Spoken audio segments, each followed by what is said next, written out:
ગુજરાતના એક ઉત્કૃષ્ટ નેતા, લોકપ્રિય આગેવાન, સમાજ સુધારક એવા શ્રી માધવશ્રી સોલંકીજીની 99મી જન્મજયંતિ પર મારી હાર્દિક શ્રદ્ધાંજલિ અર્પણ કરું છું. તેમની સાથે મારો પ્રથમ પરિચય મારા રશિયાના પ્રવાસ વખતે 1983માં થયો હતો. તે સમયે ગુજરાત સરકારે ઉદ્યોગોને પ્રોત્સાહન આપવા માટે ટ્રેડ ફેરમાં ભાગ લીધો હતો. એ મુલાકાત દરમિયાન માધવસિંહભાઈએ ઘણું પ્રોત્સાહન આપ્યું હતું અને તેમને સજેસ્ટ પણ કર્યું હતું કે રશિયામાં, સોવિયત યુનિયનમાં બિઝનેસ કરવો હોય તો તમારે રેગ્યુલર અહીંયા આવશો અને લોકો વધારે ઇમોશનલ છે, એના કારણે તમે એમનાથી કનેક્ટ રહેશો તો તમારો બિઝનેસ સારો વધી શકશે.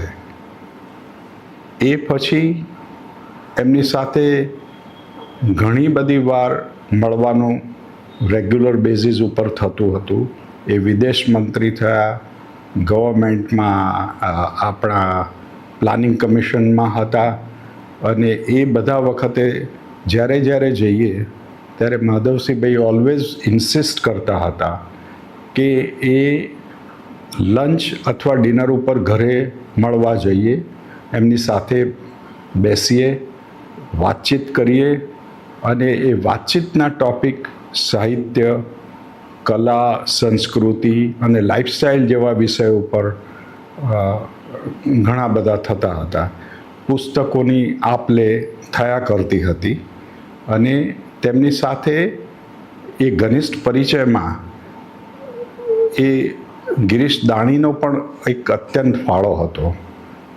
જ્યારે કંઈ પણ મને કોઈ તકલીફ હોય, કોઈ સજેશન હોય, બિઝનેસ અંગેનું હોય, સોશિયલ અંગેનું હોય, તો એ બધાની અંદર જ્યારે મેં એમને કંઈ પણ પૂછ્યું હોય ત્યારે એમનું ગાઈડન્સ અચૂક રહેલું અને તેમને જ્યારે કોઈ પણ સારા ખરાબ પ્રસંગ ઉપરની કંઈક ચર્ચા કરતા હોઈએ, બિઝનેસની ડિફિકલ્ટી હોય, ત્યારે એમનું ગાઈડન્સ બહુ જ યોગ્ય રહેલું હતું. અને એના કારણે મને જ્યારે હું દિલ્હીની મારી વિઝિટ હોય ત્યારે અચૂક એમને મળવાનો પ્રયત્ન કરતો હતો.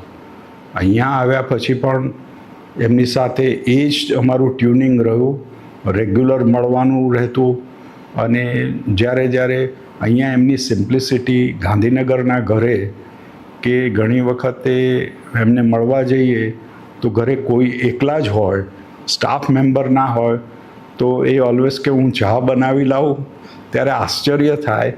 પણ એ પોતે એટલા સરળતાથી એ બધું આપણને કરે અને એમને મને કહું કે મને રસોઈનો પણ અનુભવ સારો છે. એટલે એ એમની સાથેની એક લાગણી અને એમને ઘણી વખતે મળવાની ઈચ્છા થાય. હું એક આવા વિચારક અને લોકસેવાના આગેવાન, સંસ્મરણ અને વ્યક્તિ પરના આધારિત પુસ્તક શ્રી સોલંકીએ એરાના અનાવરણ પ્રસંગે તેમને મારી ભાવભીની શ્રદ્ધાંજલિ અર્પણ કરું છું.